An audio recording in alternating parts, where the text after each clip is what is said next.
Olá, está começando mais uma edição do programa Minuto Mamãe e Bebê e a gente vai abrir o programa de hoje falando sobre um tema muito importante, relactação na maternidade. E é óbvio que eu trouxe a Sol, a nossa enfermeira e consultora de amamentação. Bem-vinda novamente. Obrigada. Então a gente trouxe esse tema e eu queria que tu nos ajudasse a entender quando se faz a relactação lá dentro da maternidade mesmo, Sol.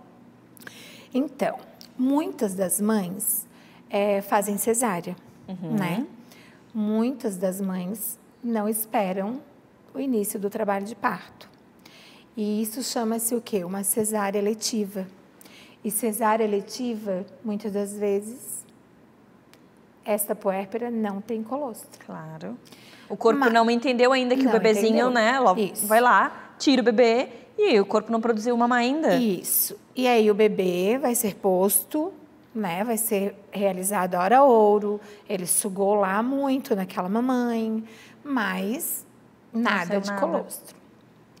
Os bebês, quando nascem, a gente escuta muito, eu tento até desvincular isso da equipe, porque não dá muito para confiar na suposta reserva, né? Ah, ele tem uma reserva de glicose, tudo bem, mas até onde vai? E como a gente tem certeza, né? Só meio arriscado, né? Exatamente. Então, o profissional, ele tem que ter um olho clínico, na verdade. Ele tem que olhar esse bebê, né? Tem que olhar se esse bebê está muito hipoativo, se esse bebê vai para o peito, suga e realmente essa mamãe não tem nada. Ele foi... Acontece muito assim, o bebê nasce ativo, né? Sugou lá na hora ouro, não tinha nada, mas ele sugou, se confortou, dormiu. Quando ele acorda, vai para o peito novamente, daí suga muito tempo. E depois de determinadas vezes que ele vai para o peito, às vezes a gente é chamado no posto porque o bebê só chora.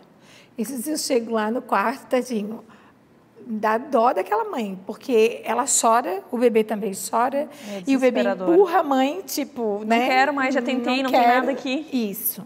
E aí, o que a gente avalia? Avalia a mama para ver se realmente tem pelo menos um brilhozinho de colostro. Aí tu vai fazer vai tentar ordenhar ali para ver. A gente massageia bem a mama, faz a expressão de ordenha e vê o que tem ali, né? Porque o colostro, às vezes o bebê recebe muito pouquinho e a glicose dele já sobe. Então, a gente realmente tem que avaliar. Porque é muito importante o bebê receber primeiro o colostro para preparar todo o aparelho gastrointestinal. Mas nem sempre isso é possível, né? E quando isso não é possível, aí vem a chamada relactação. A relactação, o nome é esse, relactação, porque é administrado fórmula, em vez de leite materno, né? A translactação aí é numa outra fase, que daí a gente ordenha o leite da mãe e translacta, né? Ah, mas como que faz isso? A relactação ou a translactação, ela é feita com uma sondinha, o chamado mamatute, né? Outro dia eu até postei lá um mamatute que eu mesma inventei, porque muitas pessoas não têm condições de comprar um mamatute, que é caro. Mas assim, na maternidade a gente faz o mesmo método, só que com um copinho pequenininho, que a gente fura a tampinha, bota a sondinha e vai lá, põe a sondinha no peito, põe o bebê. No início ele não entende, tá? Se revolta ali. O que eu costumo fazer? Pingo umas gotinhas de leite e aí ele lambeu ali, né? Passou a linguinha, tal, sentiu o sabor, ele gruda. Aí você põe a sondinha, ele suga. Então, mesmo que ele esteja sugando um peito, uma mama que não tenha leite, vai estar saindo aquele leitinho que vocês colocaram no copinho e a mama vai começar a produzir por causa dessa... Né? Entendi. O cérebro começa a entender que, opa... Tem alguém sugando, tem. Cadê o bebê que estava lá dentro? Exatamente. Então, já entendi que está aqui sugando e aí vai começar a produção. Isso. E isso, Mari, é muito importante as mamães entenderem que não dá para entrar no desespero, sabe? Ah, mas eu estou dando fórmula para o meu filho. tenha consciência disso, que você está dando o melhor de si para o seu filho, né? Com que certeza. aquele momento não tem, mas que ele vai surgir. Então, é recebendo esse suporte que essa puérpera ela vai se sentir mais segura, ela vai se sentir vista com outros olhos, né? Eu consegui, de alguma forma, alimentar meu filho, ele não está mais nervoso. Ela vai se sentir cuidada, vai estar mais confortada, né?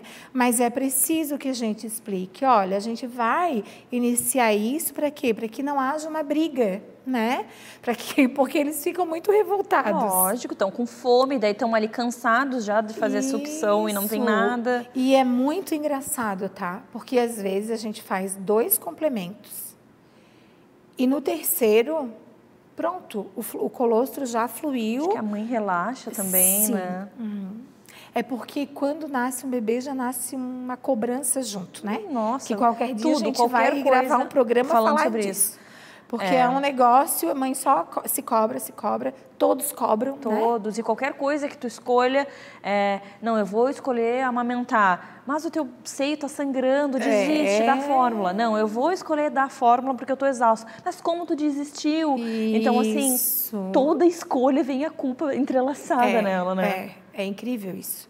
Então, a translactação nesse momento é muito importante. E é muito importante essa mãe abrir a mente e entender que aquele momento é necessário. Não é o fim da amamentação, é o começo. É o começo. Se você não fizer, aí sim pode ser que não venha. Começo. Então, é um passo para conseguir.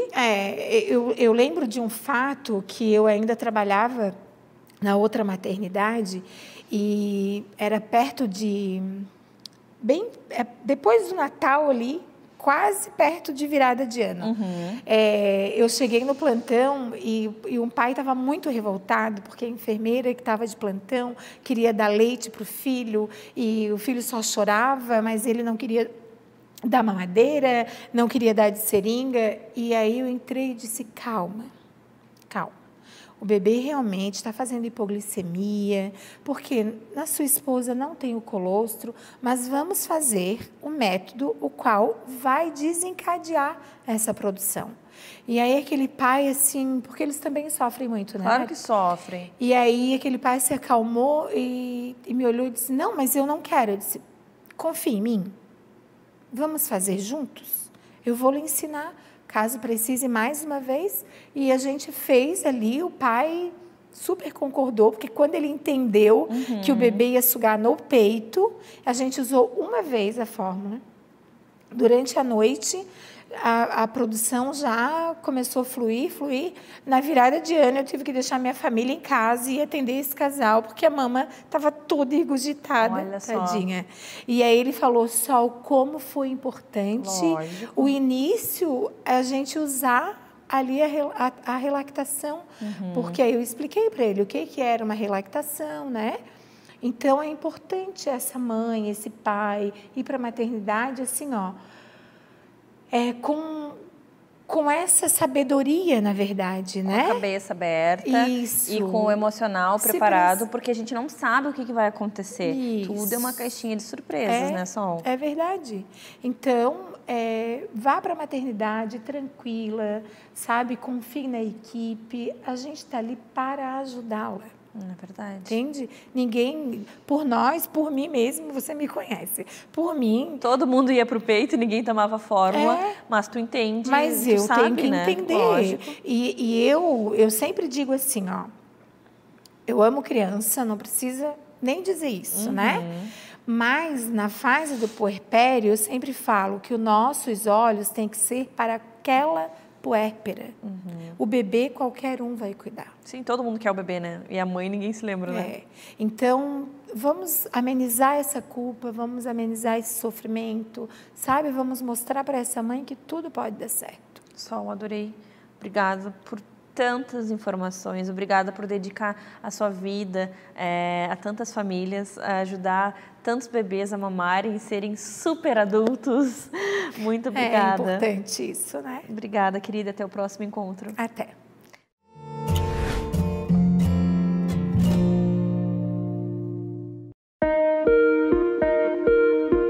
O ecocardiograma fetal é o exame de ultrassom do coração do bebezinho. O coração do bebezinho é avaliado dentro da barriga da mãe. É realizado com um aparelho de ecocardiograma, um aparelho de ultrassonografia.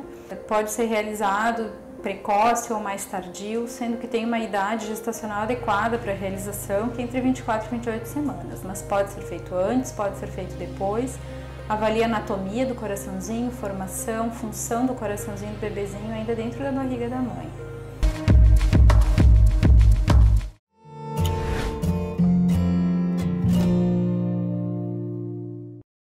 Vamos falar sobre síndrome dos ovários policísticos. Você tem dúvida sobre esse assunto? Eu trouxe aqui a nossa endocrinologista, doutora Karina. Bem-vinda novamente. Muito obrigada, Mari. Obrigada pelo convite. É um tema bem polêmico, né, doutora? Muitas pessoas querendo saber o que acontece, quais os sintomas, como é que é o tratamento. Então, a gente escolheu esse assunto para ajudar essa mulherada a entender um pouquinho sobre essa síndrome. Então, eu queria primeiro começar entendendo assim, quais são os principais sintomas que a mulher pensa, será? Vou procurar um médico para tirar essas dúvidas. Conta para nós, por favor. Então, a síndrome dos ovários policísticos, como você falou, acaba gerando muita preocupação, que acomete um grande número de mulheres em idade reprodutiva, e isso acaba gerando bastante ansiedade, principalmente no fator gravidez, fertilidade. Bom, como é que a gente vai descobrir se a mulher tem a síndrome dos ovários policísticos, a SOP, como a gente costuma falar? O diagnóstico, ele é definido pela presença de pelo menos 2 de 3 critérios. E quais que são esses critérios? O primeiro é a alteração menstrual.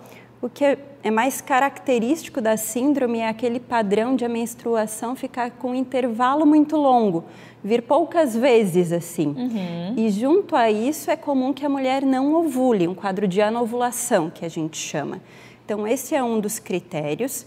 O outro critério é definido por um quadro de hiperandrogenismo, que é o aumento dos hormônios masculinos no nosso organismo. Isso pode ser avaliado de maneira clínica, que é por sinais, sintomas, como oleosidade da pele, exatamente, espinhas e os pelos, principalmente aqueles pelos mais grossos em áreas que habitualmente a gente não costuma também, ter. Né? Exato, às vezes no queixo, na região mentoniana, no tórax, que não é muito comum para a gente como mulher. Ou a gente ainda pode avaliar esse excesso de hormônios através de exames laboratoriais, detectando o aumento desses hormônios, como a testosterona, no sangue da mulher. E o último critério acaba sendo, pelo ultrassom transvaginal, a presença dos cistos nos ovários, característicos da síndrome dos ovários policísticos. Então, isso é bem importante frisar, porque às vezes muitas mulheres acabam fazendo esse ultrassom por algum outro motivo e acaba evidenciando esses cistos nos ovários, mas só isso não é diagnóstico para síndrome dos ovários policísticos. Entendi, tem que ter pelo menos 2, né? Exatamente. Estima-se que em torno de 10% das mulheres podem ter esses cistos nos ovários. E ok. Isso não quer dizer nada, não quer dizer que a mulher tenha a síndrome. Para ter a síndrome tem que ter algum outro fator, algum outro critério associado a isso. Entendi. Então, como os critérios são distintos, é muito comum as manifestações clínicas também nas mulheres com a síndrome variarem bastante de mulher para mulher. Tem mulheres que às vezes o que predomina é a alteração menstrual, outras que é a questão da pele, dos sintomas do excesso do hormônio, dos hormônios masculinos, e às vezes outras mulheres o que predomina é o quadro metabólico, que a gente sabe que a síndrome dos ovários policísticos está muito associado à resistência insulínica, e acaba tendo uma associação também com sobrepeso, obesidade e maior risco de diabetes. Então nunca vem sozinho, né? Sempre vem com... Não, então... entrelaçado, né? Não, então 2 mulheres que têm a mesma síndrome podem ter sintomas completamente distintos. Entendi. E também, claro, é bem importante a profissional que está avaliando a paciente sempre excluir outras doenças que às vezes podem dar sintomas semelhantes antes de fechar o diagnóstico. Entendi. Bom, passando por essa etapa, veio o diagnóstico, e aí como que é esse tratamento?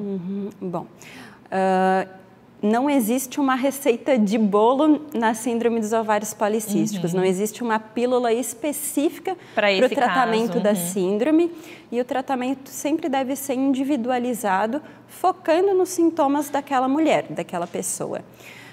De maneira geral, o que a gente considera como tratamento de primeira linha para a SOP é a mudança do estilo de vida. Melhora da alimentação, atividade física, controle do peso. Por essa associação, principalmente com a resistência insulínica. Então, assim, isso deve ser estimulado em todas as mulheres com a síndrome. E naquelas mulheres que já estão com sobrepeso, obesidade, uma perda de peso em torno de 5 a 10% do peso corporal já ajuda muito no controle dos sintomas, inclusive até da fertilidade, tá certo? Então, não é uma diferença tão grande. E do ponto de vista da alimentação, o que a gente sempre prioriza, principalmente redução de carboidratos, pão, arroz, diminuir açúcares, refrigerantes, exatamente, isso já ajuda bastante. Bom, e como eu falei, o tratamento em geral é indicado conforme a queixa de cada mulher. O sintoma que aquela mulher apresentou, daí vai ser tratado, por exemplo, se foi na pele, se foi o pelo, daí vai ser tratado aquele sintoma.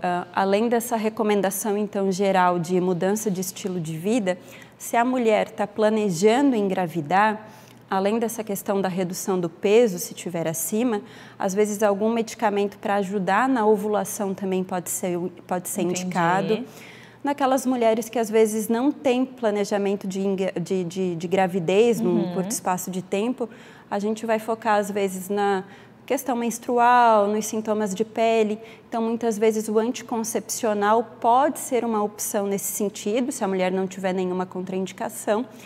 E daí, às vezes, muitas pessoas acabam questionando, mas se eu for usar o anticoncepcional, será que eu não vou estar só mascarando os sintomas da síndrome? Então, assim, o anticoncepcional realmente ele vai ajudar em alguns sintomas específicos, mas o que vai tratar de verdade é a reeducação alimentar, a perda de peso, a mudança do estilo de vida. Então, é um tratamento combinado. E se às vezes a mulher não deseja usar o anticoncepcional, tem alguma contraindicação, existem outros medicamentos que às vezes também podem auxiliar nesse sintoma, principalmente do hiperandrogenismo, de acne, excesso de pelos, que podem contribuir para isso. Entendi. E uma dúvida assim que todo mundo tenha, se eu tenho essa síndrome, eu posso engravidar? Porque as pessoas acham, eu não vou conseguir engravidar. Isso não é um fator, assim, não, você não pode engravidar, você nunca vai engravidar. De jeito nenhum. Muitas mulheres ficam assustadas com o diagnóstico, né?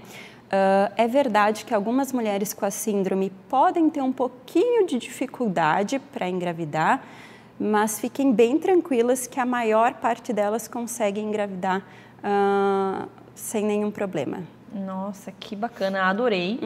Quanto conhecimento, quanta informação. E mesmo você dividindo essas informações, fica muito claro que toda mulher precisa buscar um tratamento e um diagnóstico para ela, porque mesmo tendo várias explicações, a gente precisa tratar aquela pessoa com aquele sintoma. Então, assim, a gente fala aqui, a gente alerta, mas a indicação é sempre buscar um profissional para ver o que está acontecendo com o corpo dela e qual será o tratamento específico para ela, né, doutora? É verdade, não é porque a vizinha ou a amiga tem a síndrome e tal tratamento funcionou que vai funcionar para mim. Pode ser perigoso isso. Exatamente, o tratamento deve ser sempre individualizado e se você tem o diagnóstico ou tem algum sintoma que possa ser da síndrome dos ovários policísticos, a melhor coisa a se fazer é procurar uma avaliação médica. Adorei, obrigada por dividir tanto conhecimento. Até o próximo encontro. Imagina, até a próxima.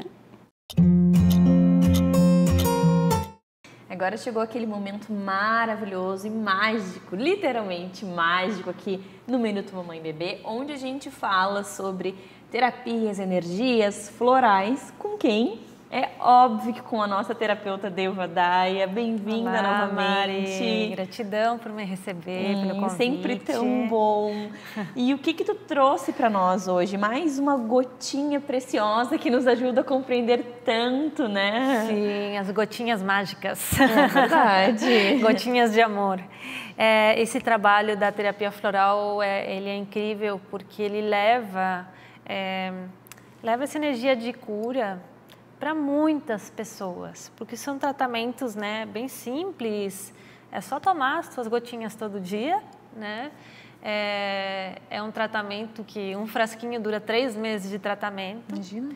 E que faz a gente ter mais consciência do nosso emocional e nos ajuda a buscar esse tão desejado equilíbrio interno, equilíbrio emocional e a gente se adaptar aos novos tempos com facilidade, lidar com as mudanças com facilidade, né? A gente vê muitas doenças, dor aqui, dor ali, infecção aqui, e eu sempre tento tratar primeiro toda a energia, toda essa parte, para depois ver se realmente, né? Porque eu acredito que toda doença ela tem uma carga energética atrás dela, né?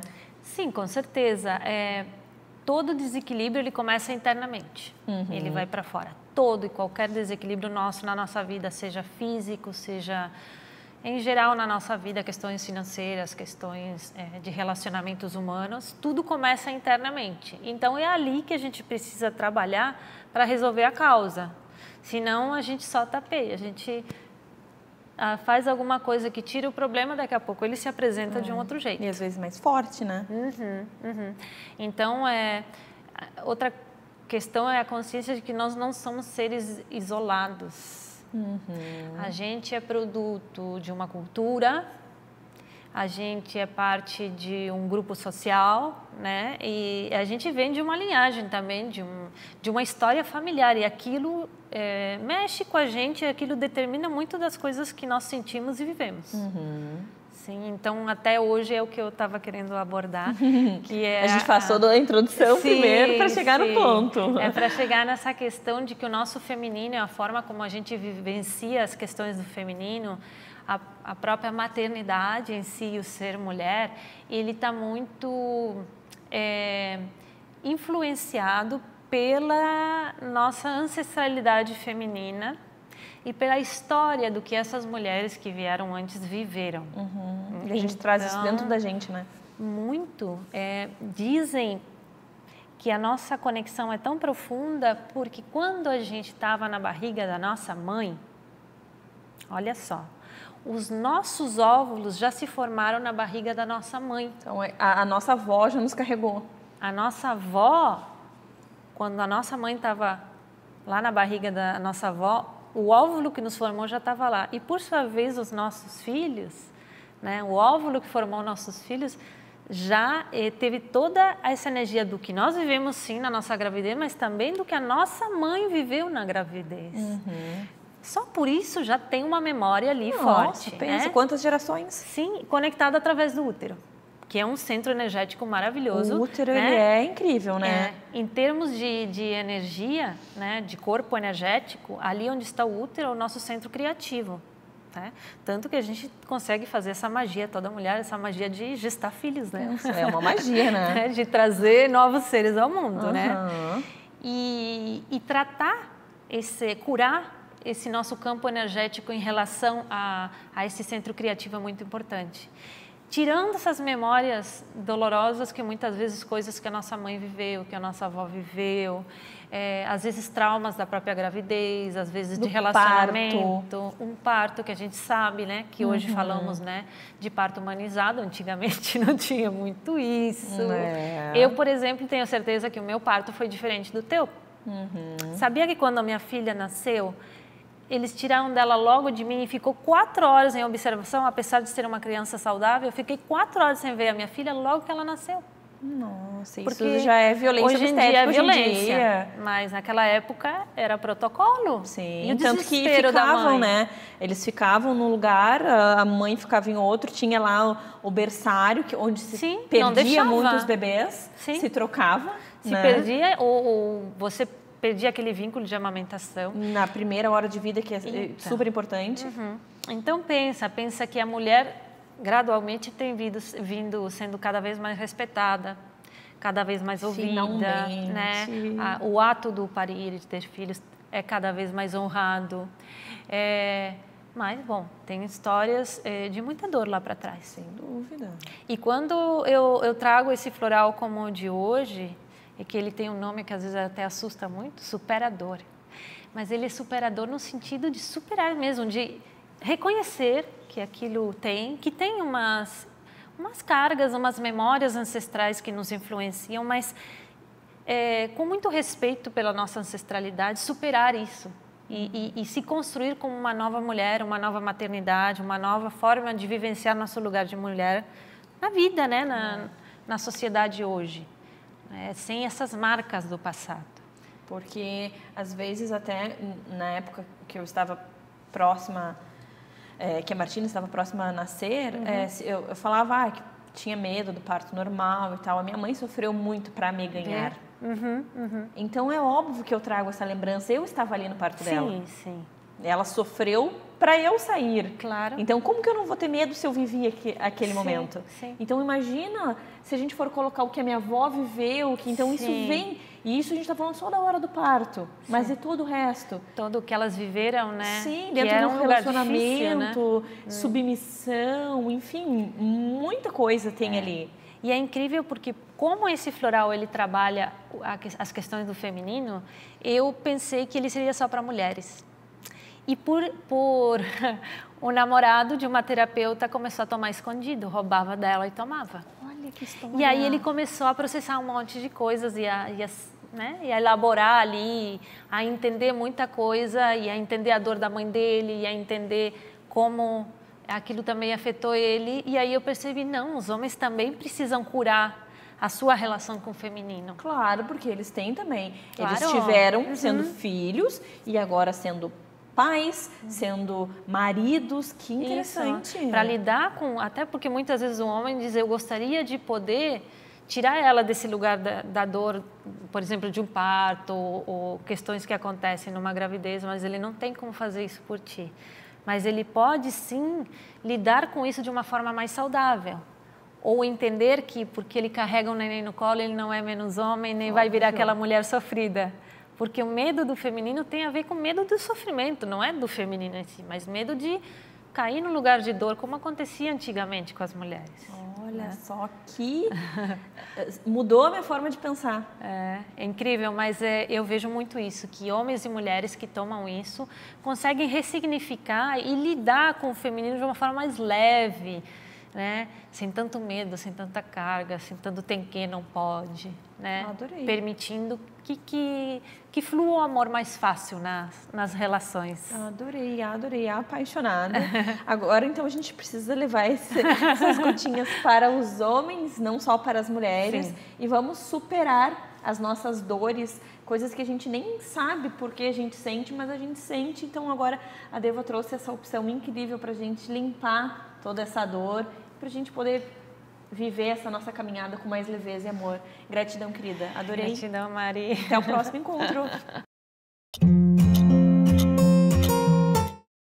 Vamos seguir, então, falando sobre essa linha de energia e tudo que envolve essa magia que os nossos olhos não enxergam, com a nossa aromaterapeuta Débora. Bem-vinda ao nosso programa. Gratidão. Querida, a gente escolheu um tema que eu acho muito importante, justamente para dar um início para o pessoal conseguir compreender toda essa questão energética. Então, quando a gente pensa numa gestação, às vezes as mulheres não conseguem engravidar. Então, assim, tem muita energia envolvendo todo esse processo.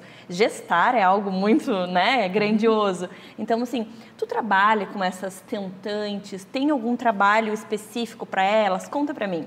Tem, sim. E é bem importante, né, olhar para essa futura mamãe, né, que começa a surgir agora esse desejo dessa mulher que quer muito trazer, né, seu filho, sua filha para o mundo. E muitas das vezes existem bloqueios que fazem com que essa mulher ela não consiga centrar-se nela.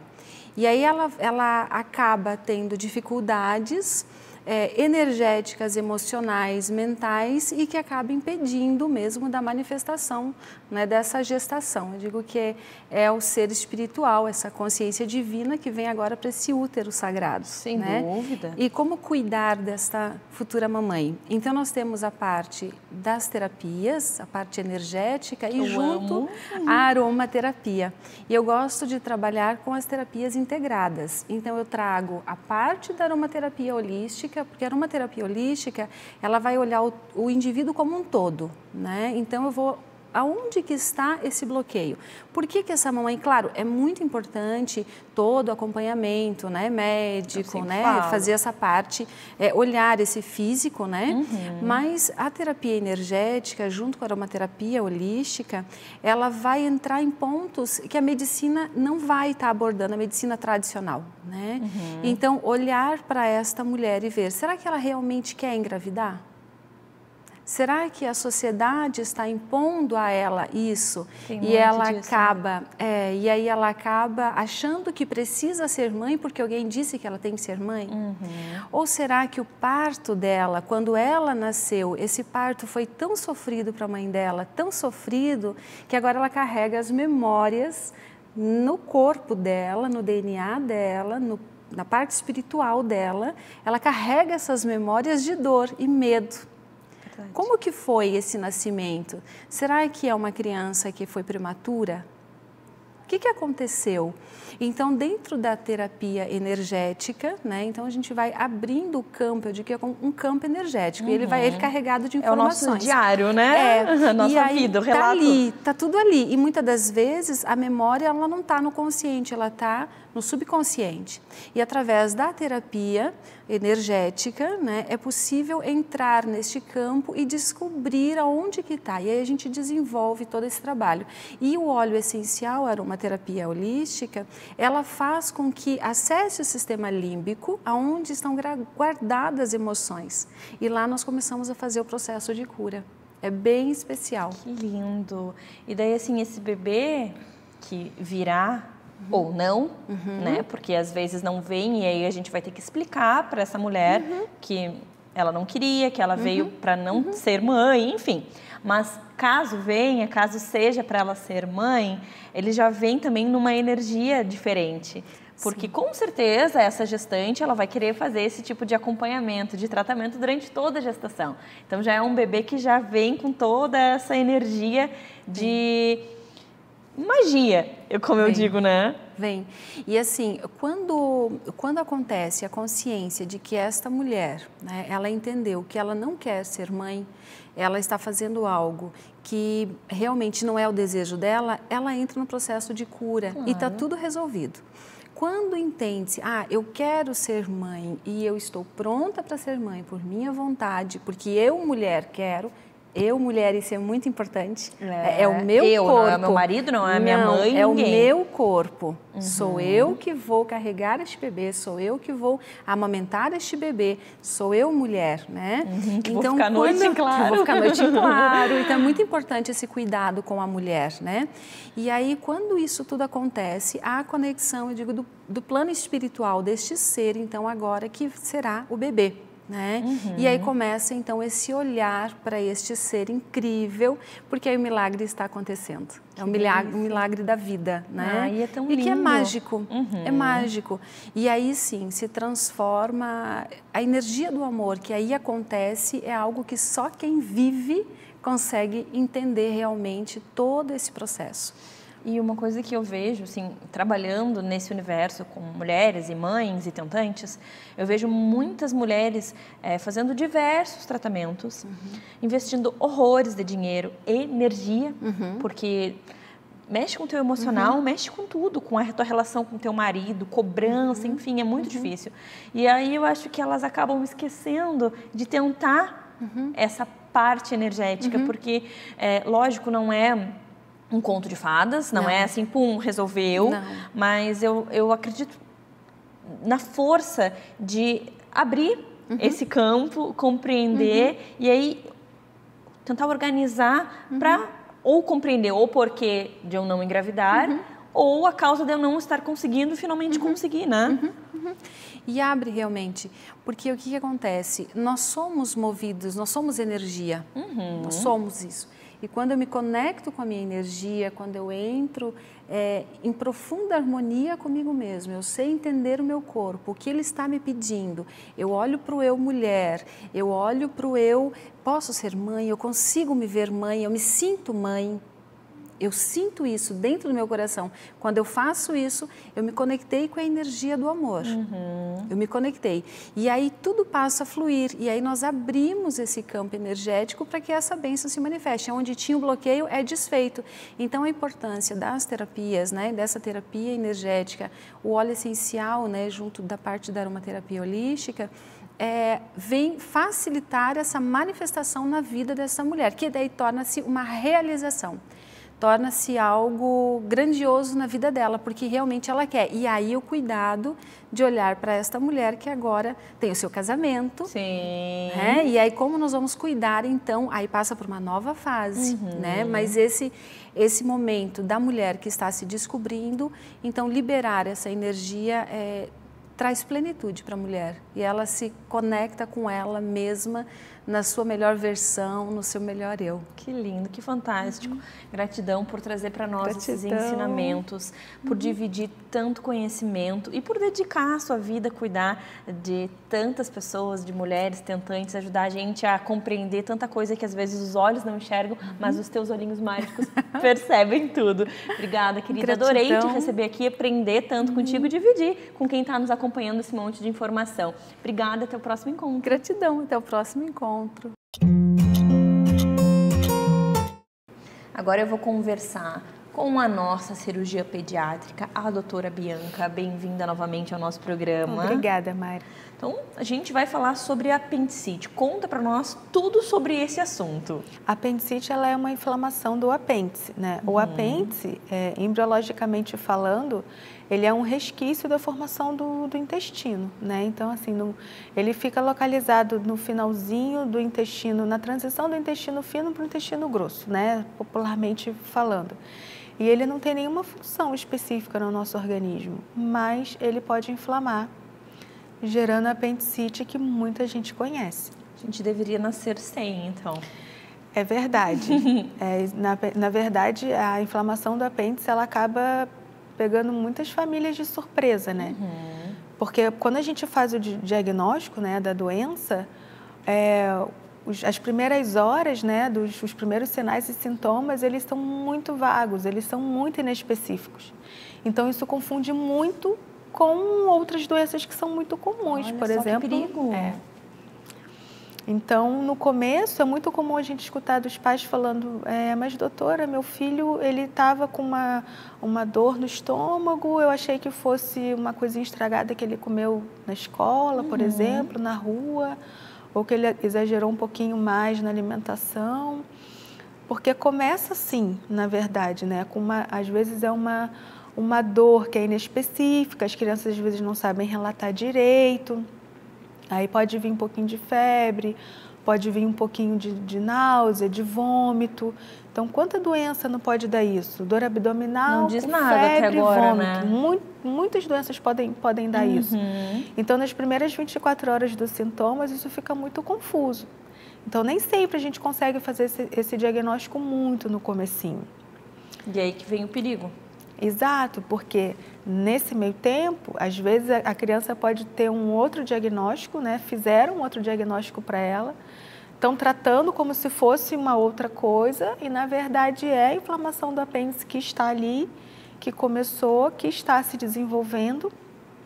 E, às vezes, você só vai fazer esse diagnóstico quando a doença já está mais evoluída. E daí, isso pode acarretar algum problema? Sim, porque assim, quando a gente fala da apendicite, a apendicite ela tem graus, né? Desde o mais inicial até o mais complicado, né? Então, quanto mais cedo você faz o diagnóstico da apendicite, melhor para a criança. Porque daí mais rápido você vai fazer o tratamento, né? O pós-operatório tende a ser melhor também. Em contrapartida, se você retarda esse diagnóstico, e às vezes é difícil mesmo de ser feito, depende muito de criança para criança, mas às vezes é muito difícil fazer cedo, são crianças que chegam no estado geral pior, mais comprometido, né? Então, na cirurgia a gente consegue ver isso também. Quando a criança chega pelo exame físico, e na cirurgia a gente vê que é uma apendicite que está num grau mais evoluído. Então, isso tem um risco de chegar, mas pode ser letal? Pode ser. É que assim, graças a Deus, na grande maioria das vezes, a gente consegue resolver, tratar e a criança fica bem depois, né? Mas assim, já vi criança morrer de apendicite, né? Graças a Deus não é o mais comum que a gente vê, mas assim, acontece. Pensando no pior prognóstico, no outro extremo, pode sim. Olha só. E daí como que faz esse diagnóstico? Precisa de algum exame de imagem, toque, além dos sintomas que os pais vão relatar, obviamente?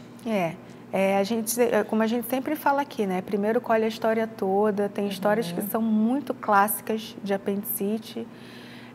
Colhe a história, faz o exame físico e às vezes a gente só com isso consegue fechar o diagnóstico, né?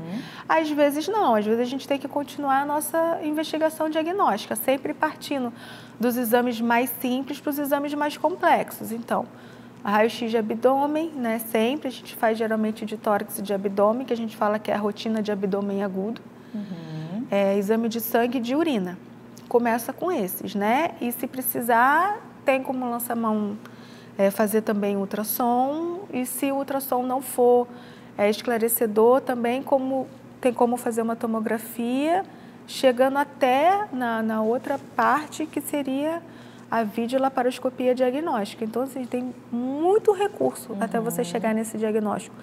É claro que quando a gente examina e a gente faz essa suspeita da apendicite, é baseado nos sinais e sintomas e no exame físico, né?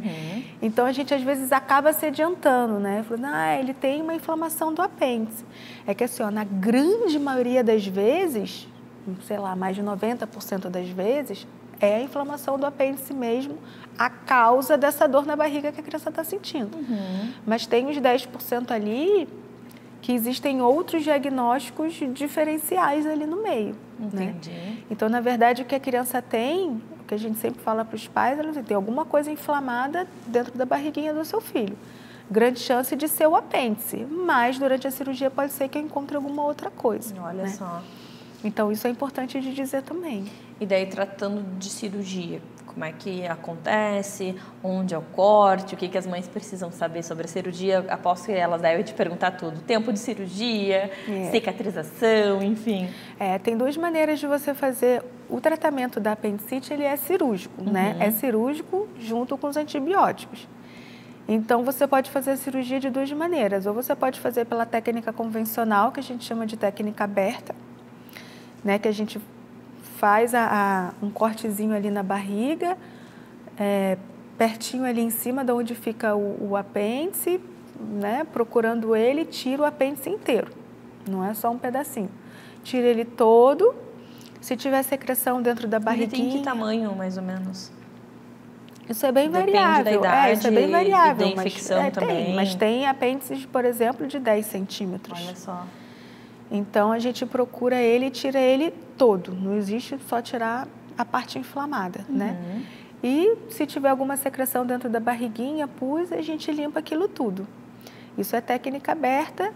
E a técnica por videolaparoscopia são aquelas cirurgias que a gente faz só furinhos, entra com umas pinças e tem um auxílio também de um monitor, né? Então, a gente entra com as pinças e fica olhando no monitor. Tira o apêndice todo também. As duas técnicas, elas são factíveis. A questão é que nem sempre você está num lugar que você tem disponível a videolaparoscopia. Às vezes você não tem. Então, você tem que fazer a técnica aberta. Mas as duas conseguem tratar igual, as duas conseguem resolver igualmente. E aí a recuperação de ambas as cirurgias? Aí depende muito, assim. As vantagens da videolaparoscopia é que a incisão acaba sendo menor, a dor no pós-operatório ela é menor, né? Esteticamente falando, ela é melhor, né? E geralmente as crianças se recuperam mais cedo, né? A técnica aberta acaba dando uma cicatriz um pouco maior, né? Dependendo do grau da apendicite, ela causa mais dor no pós-operatório. Em relação à recuperação, a apendicite, se for lá inicial, ela tem uma recuperação mais rápida. Se for uma apendicite mais complicada, é um quadro mais arrastado. Tudo vai depender do grau, da forma. Tudo vai depender de como está a evolução da apendicite, né? De como está lá na cirurgia, como é que foi. Porque tem crianças, por exemplo, que se ela opera hoje de manhã, por exemplo, é uma apendicite inicial, no dia seguinte ela está indo para casa. Olha só. É ótimo. Agora, se for uma apendicite que já está lá no grau evoluído, que já tem perfuração do apêndice. E tem algum motivo para, em algumas pessoas, dar essa infecção, em outras não? Tem, na verdade, a causa da apendicite é quando você tem uma obstrução da entradinha ali do apêndice. O apêndice ele é um órgão que ele termina em fundo cego, né? Como se fosse uma minhoquinha. Então, ele tem uma entrada e não tem uma saída. Então, se você tem alguma obstrução bem na entradinha do apêndice, né? Isso vai gerar um acúmulo de muco, vai proliferar bactéria e essa bactéria ela vai desencadear o processo inflamatório. Entendi. Então, não é assim, o que meu filho comeu, o que ele fez, né? Às vezes os pais se culpam, mas o que eu fiz de errado? Não tem isso, né? Tem porque tem. A apendicite hoje está bem, daqui a pouco começa a sentir uma dor, né? Então, assim, qual é o clássico do clássico que a gente vê? São aquelas crianças que começam com uma dor aqui na região epigástrica. Muitas vezes as mães acham que é uma dor no estômago, né? Uma gastrite e tudo. Mas com o passar do tempo, às vezes 24 horas depois, essa dor, ela migra. Então, antes do ir aqui pertinho do estômago, depois ela vai doer lá embaixo, à direita, que é onde fica o apêndice. Entendi. Né? Então, assim, a dor, ela é um sintoma muito importante, ela é um sintoma mais prevalente, né? Pode ter só a dor, pode ter dor e febre, pode ter dor, febre, vômito, dor e vômito. Cada criança ela vai vir de um jeito, né? Agora, apendicite sem dor não tem como. Tem que ter a dor. Isso é o mais clássico. Entendi. Doutora, obrigada por trazer essas informações para a gente poder entender, até se alguma mãe vier passar pela situação, já sabe, né, o que vem pela frente. Muito obrigada e até o próximo encontro. Obrigada.